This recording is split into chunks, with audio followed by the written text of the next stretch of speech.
Hi friends. So ఈరోజు మన topic ఏంటి? So looping statements in Python. So looping స్టేట్మెంట్ని మనం ఇటరేషన్ స్టేట్మెంట్స్ కూడా అంటాం. సో గైస్, లూపింగ్ స్టేట్మెంట్స్ అన్న ఇటరేషన్ స్టేట్మెంట్స్ అన్న ఏమీ లేదు, చాలా చాలా సింపుల్. సో మీకు అందరికి అర్థమయ్యేలాగా చెప్తాను. సో మనం ఏంటి, ఒక ప్రోగ్రాంలో మనకి కలెక్షన్ ఆఫ్ స్టేట్మెంట్స్ ఉంటాయి. సో ఈచ్ లైన్ని మనం స్టేట్మెంట్స్ అంటాం.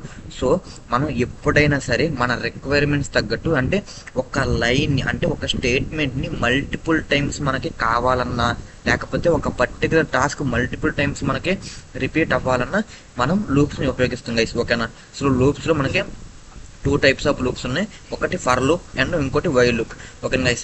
సో మీకు ఫర్ లూప్ అన్న వైల్ లూప్ అన్న తెలియకపోయినా, అసలు ఒకవేళ రెండు తెలిసినా, సో ఫర్ లూప్ ఎప్పుడు యూజ్ చేస్తారు, వైల్ లూప్ ఎప్పుడు యూజ్ చేస్తారు అసలు, సో ఇవన్నీ మీకు కన్ఫ్యూజన్గా ఉంటాయి.